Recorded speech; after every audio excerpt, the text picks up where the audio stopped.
yo creo que antes de contestar la pregunta de qué civiles participaron en el quiebre de la institucionalidad, yo te diría que hay que analizar con claridad las causas, qué es lo que pasó para que en un momento determinado civiles y Fuerzas Armadas estuvieran unidas para generar este quiebre el 11 de septiembre. Yo te diría que es fundamental entender el contexto histórico de la década que yo llamo la década revolucionaria. Es decir, hay un periodo que es la década del 60 al 70 que está muy marcada por la Revolución Cubana. La Revolución Cubana es un hito latinoamericano que marcó definitivamente la polarización y el desarrollo de posiciones extremas en el país. Antes de la Revolución Cubana se vivía una democracia formal, pero muchos partidos de izquierda, la mayoría de los partidos de izquierda, incluso la Democracia Cristiana, que era un partido de centro, de alguna manera se dejaron influenciar por este gran acontecimiento que lideró el Che y que lideró Fidel Castro. Eso implicó llevar a cabo una propuesta de cambio profundo, una revolución. Todos querían la revolución, en definitiva, en la década revolucionaria. Un cambio trascendental para cambiar un sistema democrático, liberal, a un sistema socialista al estilo Unión Soviética, al estilo Cuba. Eso generó una gran polarización, como te digo, en Chile y una reacción de parte de la derecha. La derecha por primera vez en muchos años, que estaba muy alicaída, logra tomar con fuerza una posición de reacción contra un sistema que implicaba justamente destruir la democracia. Es muy interesante cómo el lenguaje y cómo las cosas cambian en la historia o cómo se interpretan de una manera muy diferente a cómo se vivieron. De hecho, lo que pasó durante el gobierno de la Unidad Popular eh, y las causas, la causa de fondo que implicó la participación de las Fuerzas Armadas fueron, a mi juicio, dos. Una, que los partidos políticos, es decir, que el mundo político no fue capaz de resolver el problema, que era el que debía resolverlo, sin duda alguna, y le pasaron la responsabilidad a las Fuerzas Armadas.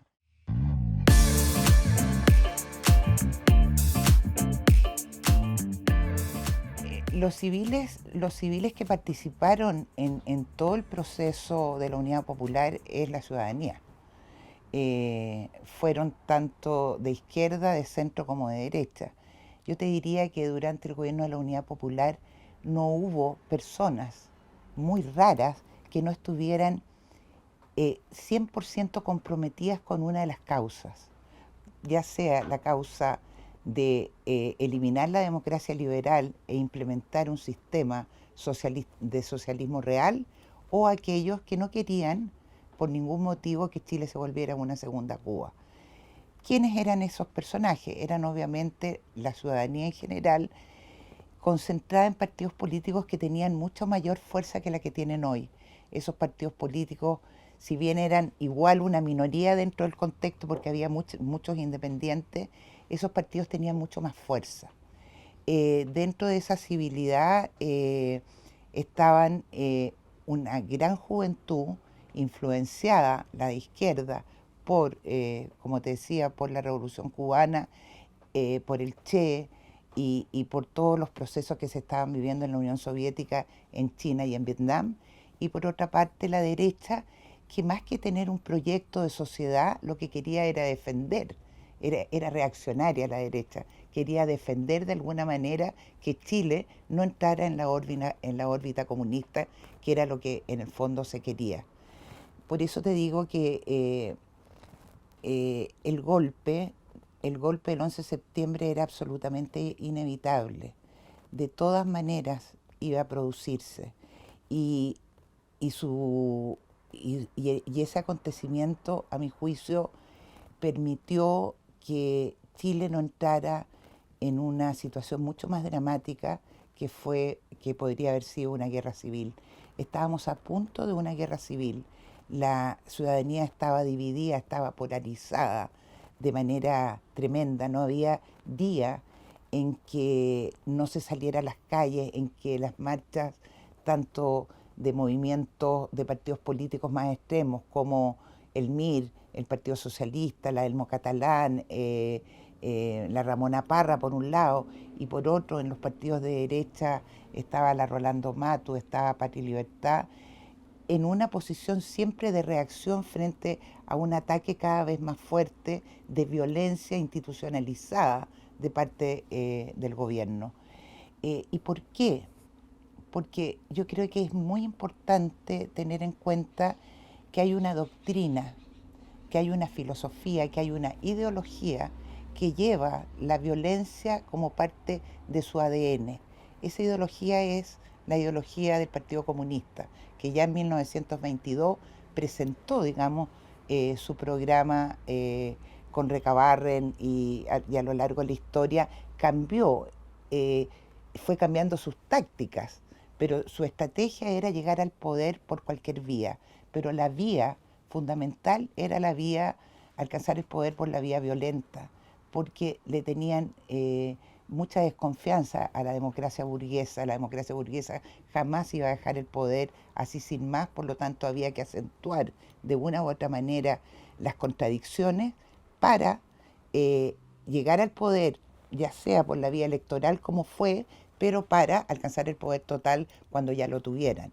Pero nunca, nunca se cambió la doctrina de que la violencia era una parte esencial de la llegada al poder.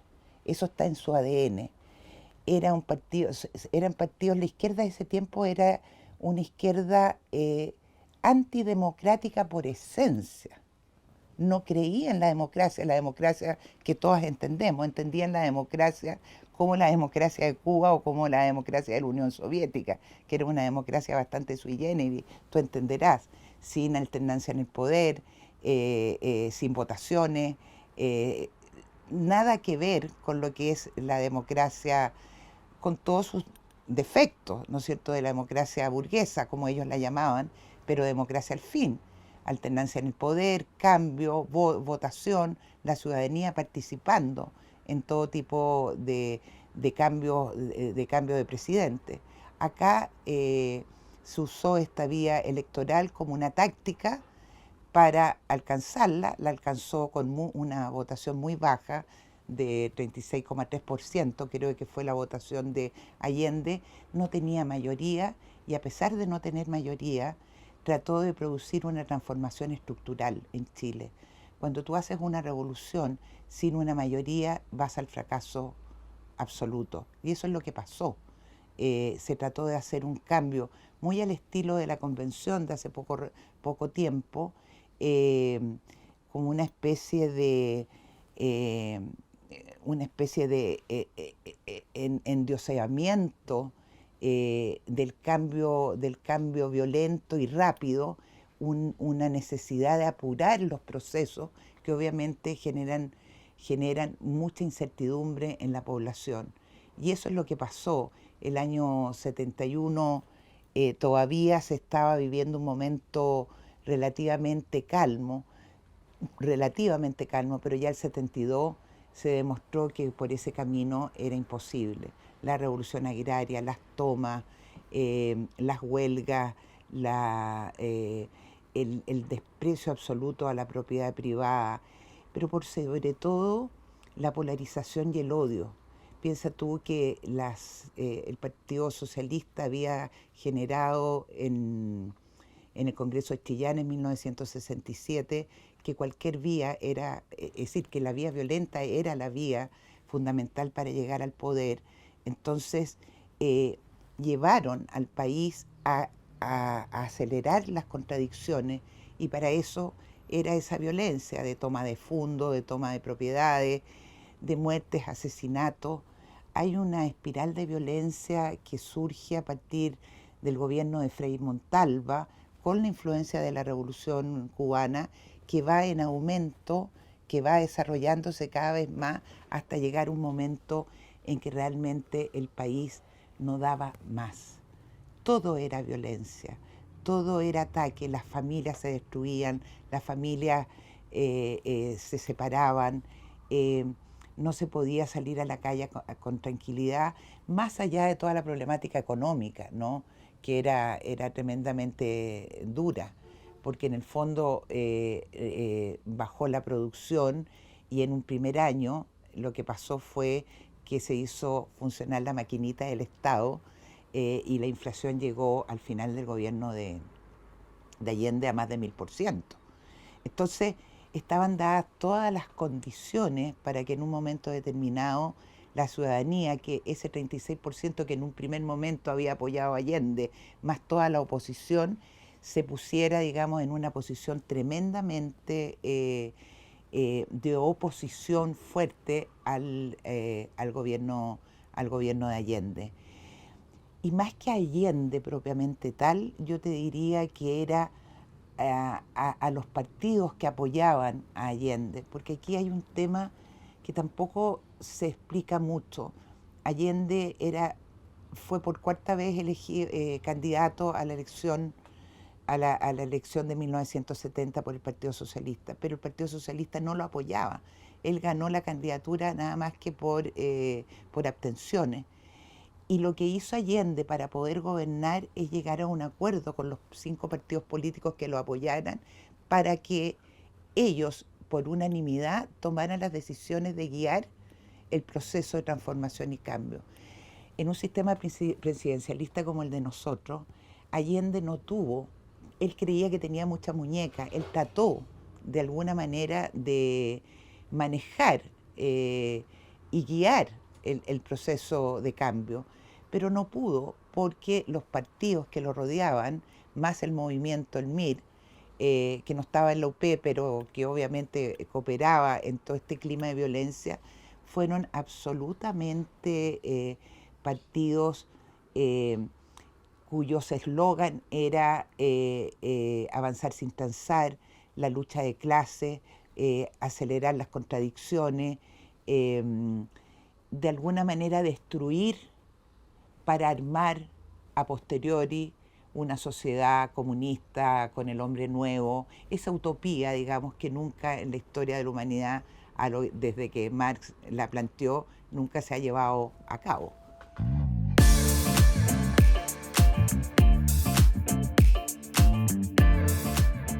Mira, lo que pasa es que tú no puedes ir en contra de tus propios principios. ¿Ah? Entonces yo entiendo perfectamente desde una perspectiva racional que los partidos que tienen en su esencia una doctrina marxista y leninista estén, digamos, por hacer estas transformaciones y cambios a través de cualquier medio, específicamente a través de la violencia.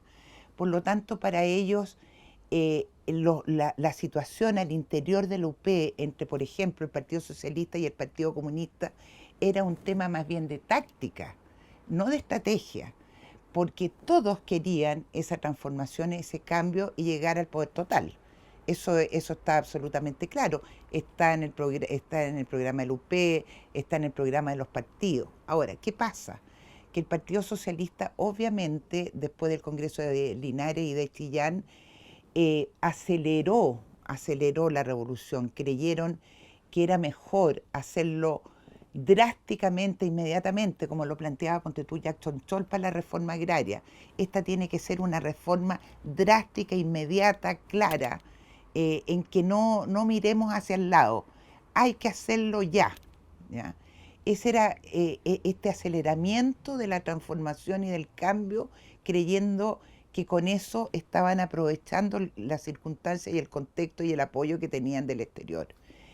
Pero habían otros que podríamos llamar hoy día más socialdemócratas. No existían los socialdemócratas en esa época, ¿no es cierto?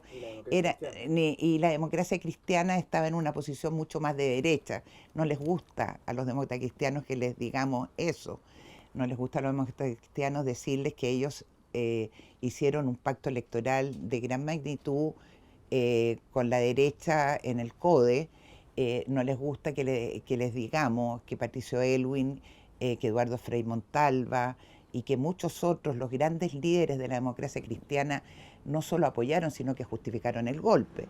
Eso no les gusta porque después la historia siempre es interpretada de acuerdo, digamos, a los nuevos contextos y nuevas circunstancias.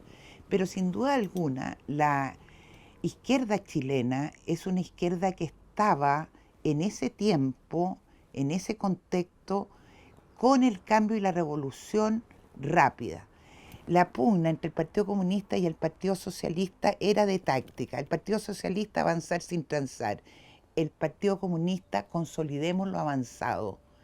Entonces aparecía como que el Partido Comunista era como más calmo, más tranquilo, que trataba que el Partido Socialista, que el Mapu Obrero Garretón, que el Mapu Gasmuri, que la izquierda cristiana bajara sus revoluciones. Eso es lo que pretendía el Partido Comunista, pero no porque fuera un Partido Comunista que tuviera interés de mantener una democracia liberal o una democracia burguesa en Chile.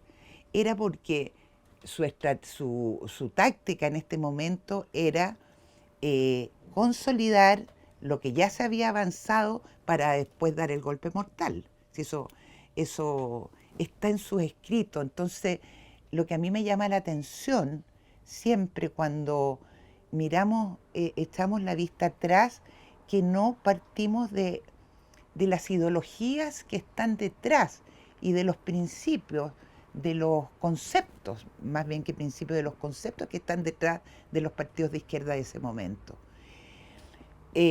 Obviamente que después del régimen militar, después del gobierno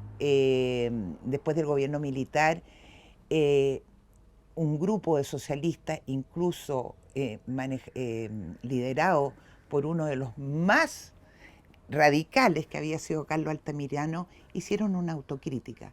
Y gracias a esa autocrítica surge este socialismo democrático y se logra después del 90 generar la concertación con el Partido Demócrata Cristiano. Es decir, se convirtieron en verdaderos demócratas y yo creo eso. Yo creo en el socialismo democrático. Yo creo que ellos hicieron una verdadera auto un autoanálisis del fracaso que había significado este avanzar sin transar, esta intensidad de querer inmediatamente llevar a cabo la revolución. Se dieron cuenta que se habían equivocado. Y, y bueno, el resultado fue que salieron con la democracia cristiana y tuvimos 30 años después del 90 de un gran desarrollo en la historia de Chile. Eh, Así que sí, yo creo que el proceso revolucionario impulsado por los partidos de izquierda de ese entonces fue un error garrafal que cooperó enormemente junto con el lenguaje revolucionario a hacer que la Unidad Popular fracasara. El lenguaje utilizado entre del año 67 en adelante, pero con claridad del año 70 al 73 a través de los medios de comunicación. No existían redes sociales, estaba la prensa, pero el Clarín, Tribuna, incluso el Mercurio, La Nación, todos los diarios que en ese tiempo tenían mucho más fuerza que la que tienen hoy, era una prensa tremendamente agresiva, donde se denostaba con muchísimas cosas que hoy día quizás se está empezando a hacer, pero en ese tiempo era denostación clara a la persona y a la ideología, pero mucho más a la persona. Recuerdo, ponte tú, cuando ganó Allende, le ganó a Alessandri, hablaban de la señora, por ejemplo. Es decir, existía el huevo de oro en el Clarín, donde se insultaba claramente a cualquier diputado o senador o miembro del Parlamento que osara, digamos, defender alguna postura o atacar alguna postura del gobierno. Entonces, el lenguaje revolucionario a través de la prensa también fue un elemento clave para entender esta polarización. Eh, por eso hay que tener mucho cuidado, ¿ah? Y hoy día las redes sociales están en un momento en que también la descalificación está siendo muy dramática, entonces nos puede llevar a cosas complejas a futuro.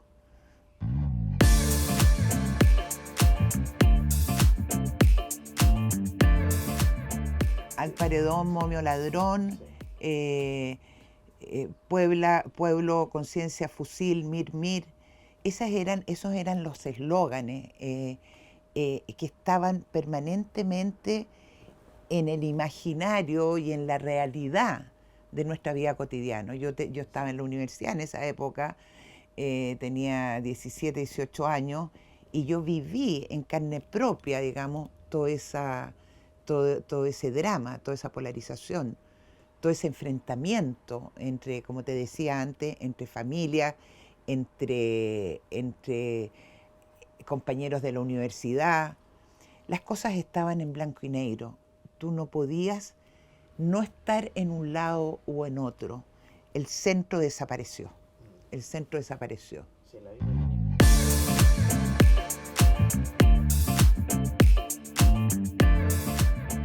yo escribí un libro hace poco, no hace tan poco, pero sobre la violencia política y sobre el lenguaje.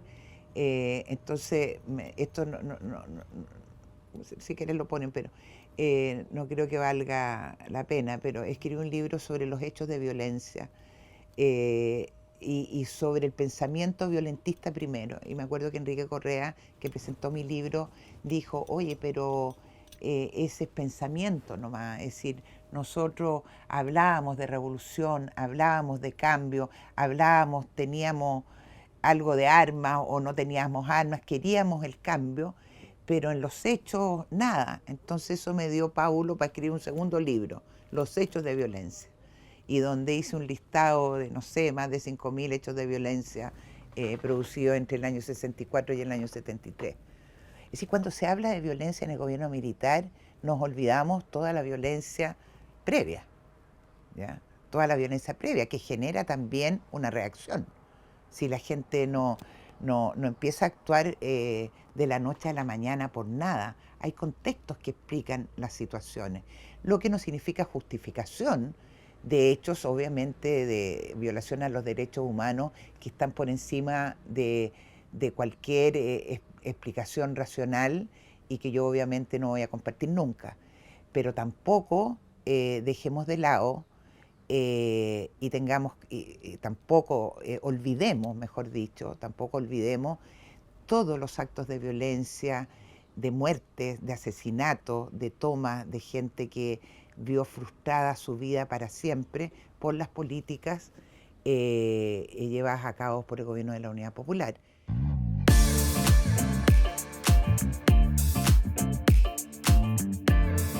Para explicar todo esto, que el que siembra vientos cosecha tempestades.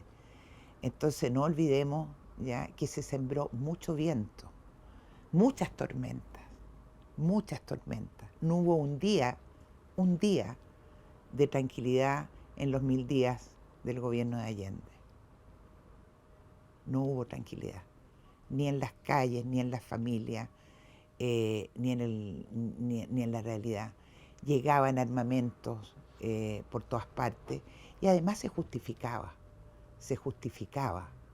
Yo recuerdo haber entrevistado hace algunos años a Luis Corbalán y me decía en la entrevista, que es pública, que está en todas partes, a raíz del atentado contra Augusto Pinochet y la muerte de su escolta, y yo le pregunté, ¿y usted qué le pareció eso? Y me dijo, mucha gente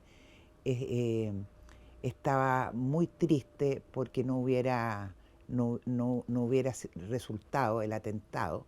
¿Pero qué piensa usted? Le dije yo, secretario general del Partido Comunista. Yo pienso, dijo, casi textual, que ojalá hubiera muerto, porque en el fondo, ¿qué importa? Dice él, 1 o 2 vidas para lo que nosotros ya queríamos. Entonces, ese pensamiento que está en el año 86, lo entiendo en otro contexto, era el mismo pensamiento, exactamente el mismo, que ha girado en torno a la doctrina comunista desde el año 22.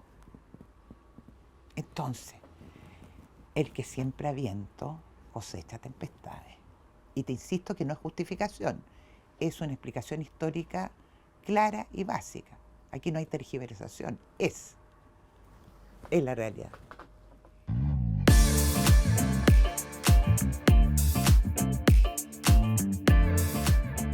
Mire, yo he entrevistado a muchos protagonistas de ese tiempo, hice un libro sobre Jarpa y de muchos otros miembros del Partido Nacional de esa época. En ese tiempo había un solo partido de derecha, que era el Partido Nacional, que se había creado en 1966 de la Unión de Liberales y Conservadores y se había creado después de una derrota electoral dramática, de la de 1965, donde quedaron sin casi representación en el Congreso. El Partido Nacional yo creo que fue tomando cada vez más cuerpo en la medida que la Unidad Popular y la izquierda iba avanzando en su proceso de destruir la democracia en Chile. Yo creo que a partir de fines del 72, yo creo que con el paro de octubre, ya la situación estaba en un estado lamentable y ahí algunos civiles, Orlando Sáenz lo ha reconocido abiertamente también en alguna de mis entrevistas y en cualquier parte donde ustedes lo pueden ver, obviamente había un grupo dentro de la SOFOFA que quería obviamente frenar esta situación. Los partidos políticos no supieron, esta fue una decisión muy de las Fuerzas Armadas. No fue una decisión compartida, pero sí, por ejemplo, para el programa del ladrillo, el programa que después se va a implementar, el programa de los Chicago Boys, sí es cierto que Roberto Kelly, que era un marino muy importante y que después fue ministro de Odeplan, que era muy amigo del almirante Merino, le fue a plantear en un momento determinado, oiga, oiga almirante, esta situación no da para más, ustedes, ¿qué van a hacer? Y Merino le dijo, no vamos a hacer nada. Además, si algo pudiéramos hacer, ¿con qué lo qué ponemos a cambio? Nosotros somos marinos, militares, Fuerzas Armadas. Entonces ahí Roberto Kelly le dice, nosotros podemos, yo puedo comprometerme a hacer, a juntar a un grupo de economistas para que hagan un programa. Pero cuando juntó a ese grupo de economistas no les dijo, les dijo que hicieran un programa ideal para un tiempo determinado. Y así se hizo, eso está contado en el libro Sergio de Castro, en el libro Roberto Kelly, está contado en muchas entrevistas.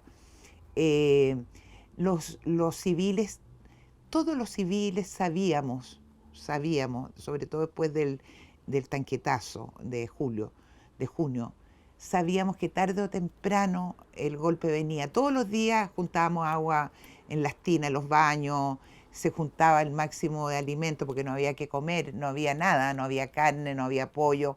Hay un dicho, no sé si lo podría decir en un documental, pero lo que se decía cuando uno marchaba en la calle, no hay carne, huevón, no hay pollo, huevón, qué mierda es lo que pasa, huevón. Ese era el tipo de eslogan que también uno escuchaba en las marchas de la derecha, del Partido Nacional, de la Rolando Matus, que era una parte del partido. Pero en general yo te diría que las Fuerzas Armadas actuaron en forma absolutamente independiente. No consultaron a los civiles, salvo muy pocos, uno o dos, tengo entendido, así que les pilló de sorpresa, entre comillas, porque todos sabíamos que o había guerra civil o había golpe. La declaración del 22 de agosto de la Cámara de Diputados, firmada por el demócrata cristiano Luis Pareto, era claro, en el sentido de que se estaba estableciendo que el gobierno de Allende había quebrado la institucionalidad. El gobierno de Allende se había salido de la Constitución. Y ahí quien lee esa declaración va a ver todos los puntos donde se señala aquello. Por lo tanto, estaba también el visto bueno, llamémoslo así, ¿ya?, de los partidos políticos contrarios a Allende, obviamente, es decir, de la gran mayoría contra como dándole un pase a las Fuerzas Armadas. Pero las Fuerzas Armadas actuaron porque los políticos no resolvieron el problema.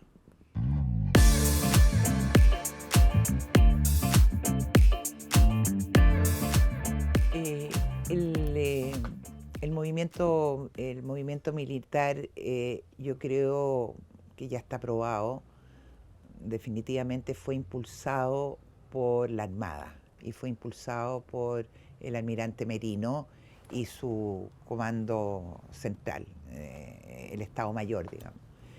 Y se subió después la Fuerza Aérea y el Ejército.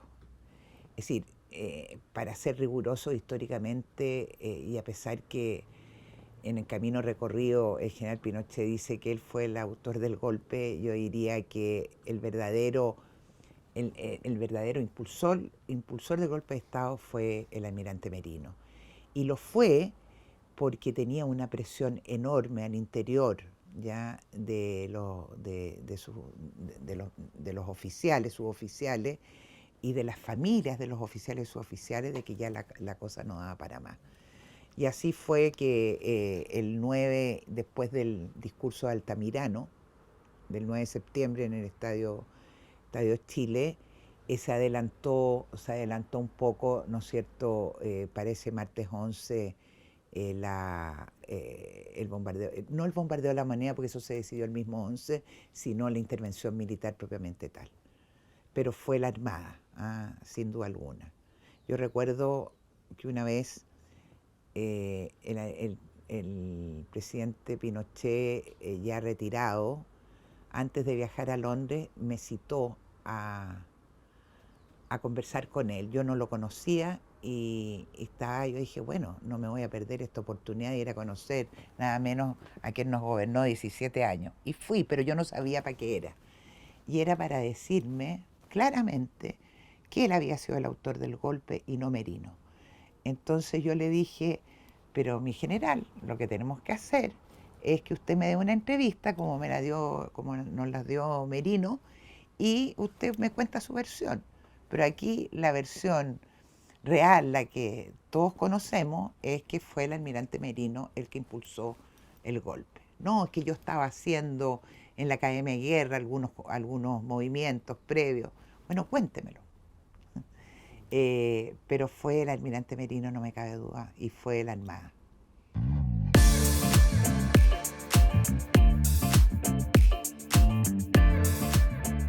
El último intento se hizo aquí muy cerca, en el arzobispado, en la casa del obispo de Silva Enrique, una conversación entre Elwin y Allende, donde llegó Allende al final, tarde, a esa comida. Esto debe haber sido en agosto del 1973, donde Patricio Elwin intentó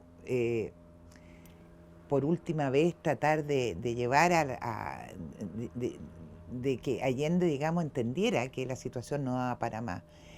Pero Allende era muy frívolo. Él creía todavía que podía manejar la situación. Él estaba convencido que todavía podía, con su muñeca, ir armando opciones y posibilidades para cambiar el curso que él mismo había impulsado con su programa de gobierno y con sus discursos incendiarios a lo largo de todo la UP. Acuérdate que él fue el primero que dijo: yo no soy presidente de todos los chilenos. Es decir, él estaba gobernando para ese 36% que después disminuyó. Aunque hay que reconocer que en las elecciones de marzo del 73 fue difícil para la oposición, si bien ganó la oposición sin duda alguna, con más del 60 y tantos por ciento, 66%, de un 66% en contra del gobierno de Allende, los partidos de la Unidad Popular sacaron un 44%. Eso hay que tenerlo claro también, para ser lo más objetivo posible. pero obviamente el 60 y tantos% en contra ya te está diciendo que es una mayoría más que suficiente, ¿no?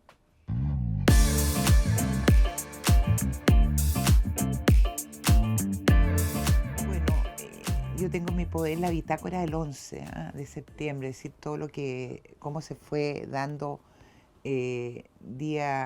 hora a hora, y yo te diría minuto a minuto, la actividad, pero más que nada en la región metropolitana. Pero conversando con entrevistados de distintas regiones, yo creo que en algunos, ponte tú en Antofagasta, hubo una posición de choque.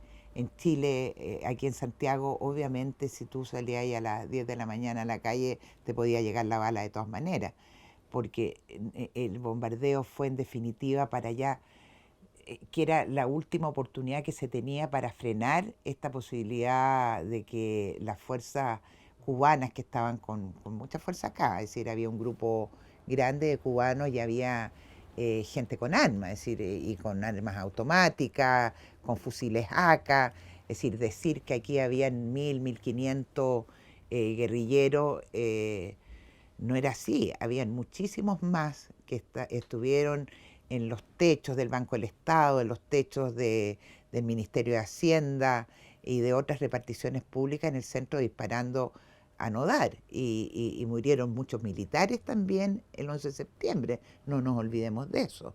Es decir, hubo una guerra, es decir, hubo una batalla, más que una guerra, una batalla.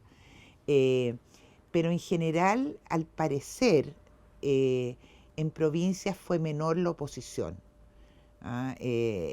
Hubo menos enfrentamiento, salvo en el sur, donde estaba el comandante Pepe, en Panguipulli, por esos lados, porque había una serie de grupos guerrilleros que se habían ido, chilenos y cubanos, que se habían ido a entrenar a Cuba, que estaban focalizados en distintas partes, más bien en el mundo más rural, igual urbano, es que lo urbano era el MIR, ¿ya?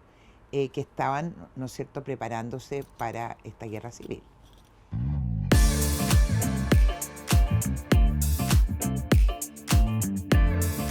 Pregunta difícil. Chile fue hasta 1933 un país, por lo menos en lo formal, muy democrático. Pero no nos olvidemos que hubo obviamente varios hitos que cortaron ese proceso democrático. Primero tenemos, nada más que para tomar históricamente el siglo XX, que históricamente el siglo XX parte con 1891, y ahí hay una guerra civil. Después viene obviamente el golpe de Ibáñez y la caída de Ibáñez el año 31. Por lo tanto, no es el primer, es decir, hay varios intentos de quiebre de institucionalidad democrática a lo largo de la historia de Chile. Obviamente el más profundo, el más fuerte, el más doloroso, sin duda alguna, fue el 11 de septiembre, porque por todas las razones que te he dado antes, digamos, por la polarización, por la ideologización, por la violencia extrema de la doctrina y de la actividad, digamos, y de la acción de los grupos de izquierda. Eh, pero creo que Chile en el concierto latinoamericano obviamente era un país que eh, era reconocido por, eh, por esta alternancia en el poder, por una votación clara cada 4 años, cada 6 años, cada 8 años, cada 6 y 4. Entonces sí, éramos un país formalmente democrático, porque la democracia liberal en toda su magnitud nunca ha sido perfecta, ¿no? Pero sí éramos un país democrático. Obviamente que se interrumpió ese sistema democrático durante 17 años. Y obviamente también podemos decir que se reanudó la democracia gracias a la transición en 1990, una transición que no hubiera tenido el éxito que tuvo si es que, por una parte, el gobierno lo hubiera querido, como lo quiso, y con personajes tan claves como Carlos Cáceres, y personajes tan claves de la oposición como Patricio Aylwin, que lograron, digamos, llegar a un acuerdo para hacer una transición pacífica y una transición que nos permitiera avanzar en ese sistema democrático que nos ha dado tanta fuerza y tanto beneficio en este tiempo. Sí, Chile en líneas generales obviamente ha sido un país democrático que ha tenido sus cortes, sus hitos, y el hito del 11 de septiembre fue un quiebre que duró mucho tiempo, más de lo que debiera haber durado, porque si Pinochet se va realmente después de haber proclamado, promulgado la Constitución del 80, yo te diría que otro gallo estaría cantando. Es decir, yo creo que alargar su gobierno, si bien generó transformaciones importantes para la sociedad chilena, desde el punto de vista político también generó una oposición cada vez más fuerte y más destructiva.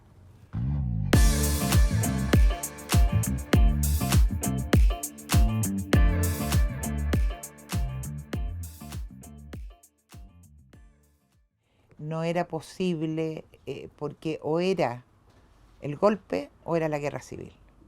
O era, a ver, tres opciones: el golpe, la guerra civil o la implementación de un gobierno de socialismo real al estilo Cuba y Unión Soviética o países del este. Tres opciones, nada más.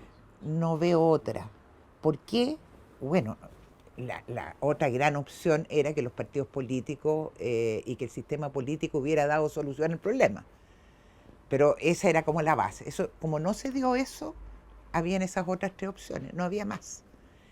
Y dentro de esas tres opciones, el golpe es mejor que la guerra civil, ¿no? La guerra civil en España generó más de 1 millón de muertos. Y la implementación de un gobierno totalitario hubiera sido un desastre, todavía estaríamos bajo ese régimen. Cuba sigue así.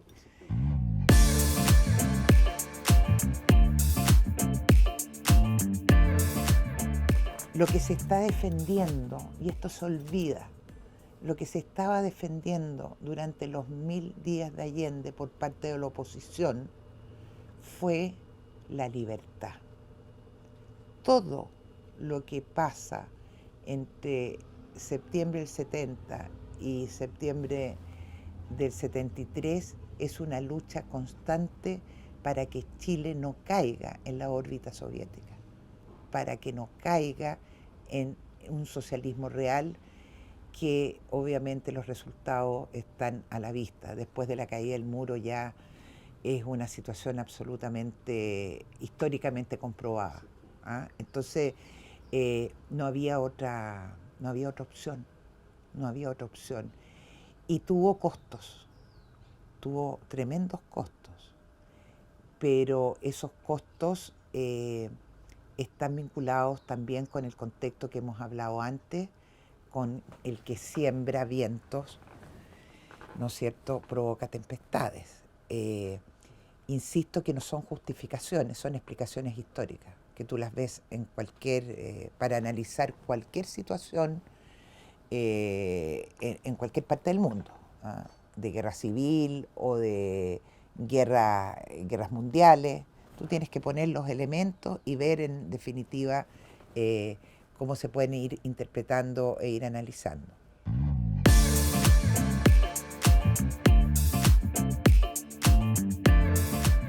Allende fue presidente de OLA, de una organización latinoamericana que impulsaba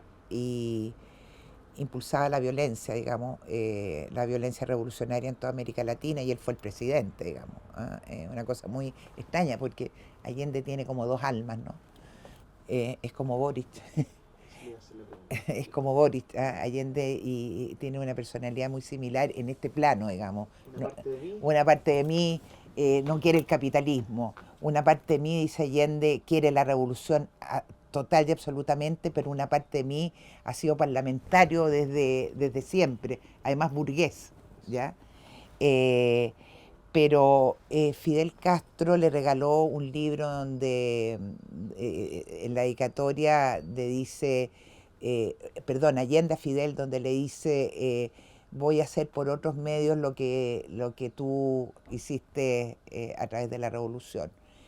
Pero por otro lado, cuando llega Fidel Castro a Chile, que viene por no más de una semana y se queda casi un mes, le genera un gran problema a Allende. Allende no estaba contento con la presencia de Fidel, pero sí estaba contento, obviamente, el Partido Socialista, y estaban contentos todos los grupos políticos que decían apoyar a Allende, pero que en el fondo lo estaban apoyando haciéndole mucho mal.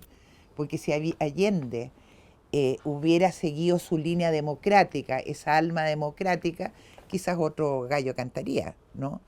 Eh, yo creo que la visita a Fidel Castro fue muy nefasta para Chile. Generó mucho más violencia, mucho más dolor. Acuérdate que la marcha de las cacerolas de diciembre del 70 se produjo justamente como respuesta a esta visita de Fidel, eh, donde hablaba 3, 4 horas, 5 horas en el Estadio Nacional, impulsando y valorando la revolución y el cambio estructural sin medir, sin captar la verdadera idiosincrasia de Chile. Chile nunca ha sido un país, Chile ha sido un país de orden, legalista, desde Portales, desde el siglo XIX. Chile, Chile en general, ¿ya? Es un país, si tú quieres, más de derecha en cuanto a sus principios y valores, más que un, más que un, más que una ciudadanía revolucionaria. De repente se producen estos hitos como el octubrismo, ¿no es cierto? O como lo de la convención, que son como, llamémoslo, salidas de madre, ¿no? Cuando como que la gota que rebalsa el vaso en un momento determinado. Pero si tú miras a nivel de perspectiva general de historia de Chile republicana, tú ves que este es un país más bien de orden, de paz, de tranquilidad, de concordia. No es un país que busque el enfrentamiento. Entonces, cuando llegan doctrinas, ideologías que buscan ese enfrentamiento, chocan con la realidad. Y por eso se ha producido este vuelco después del octubrismo, después de lo de la convención, hay un cambio muy importante que tiene que ver con centrarse. Es como que a ti te viene un emborrachamiento, te emborrachas, ¿ya?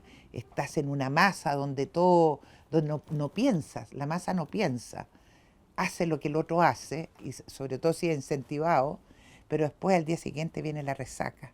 Y lo que estamos viviendo ahora es la resaca, es darnos cuenta, pero por Dios, ¿qué hice ayer?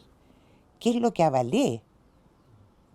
Qué horror todo lo que fuimos capaces de aceptar frente a nuestras narices, a nuestros ojos, cómo incendiaban iglesias, cómo quemaban las pymes, cómo se insultaba, cómo se denostaba a la gente, cómo no me permitían caminar por la calle o andar en auto, tenía que bajarme para poder bailar a la pinta del que quería.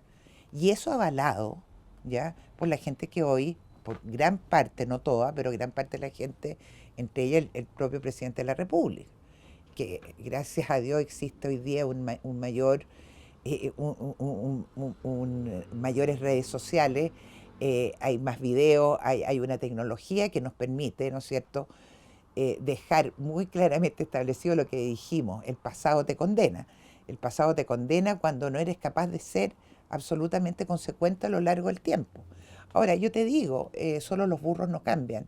Creo que es muy importante que la gente viva un proceso de cambio, que se transforme. Alguien en un momento determinado, cuando joven, es revolucionario, pero solo un idiota pasa a ser revolucionario a los 50, 60. ¿Ah? Eso es ley de vida, porque todos fuimos jóvenes, todos quisimos cambio, pero estamos con una enorme responsabilidad que es dirigir un país. Entonces, aquí hubo una borrachera y estamos en la resaca. Y esperemos, yo soy pesimista, pero yo soy pesimista del futuro, pese a que estamos en la resaca y que estamos viendo las cosas de una manera distinta, eh, mientras el Partido Comunista siga eh, en el gobierno y siga de alguna manera manejando los hilos del gobierno como lo hace, en el ámbito cultural, porque no es solamente en el ámbito político, en el ámbito cultural, en el ámbito de la educación. Es muy importante cómo el Colegio de Profesores, a través del Partido Comunista, específicamente el Partido Comunista y de otros partidos de izquierda, están enseñándole a los niños una realidad histórica que no es verdadera, que no es verdadera, que ni siquiera se ciña a una mínima objetividad. Entonces, yo veo que si bien hoy día podemos sentirnos, podemos respirar un poquito más tranquilo, yo veo a un futuro no lejano que esto va por mal camino, va por mal camino. No, no veo, así como el socialismo de alguna manera hizo una introspección, ese socialismo violento, ese socialismo marxista-leninista de Altamirano, de avanzar sin transar, hizo su mea culpa y logró entrar en el ámbito de la socialdemocracia y aceptar la democracia como sistema, mientras el Partido Comunista no lo haga y siga teniendo peso en el gobierno y algún peso en el Congreso, yo veo las cosas difíciles, difíciles.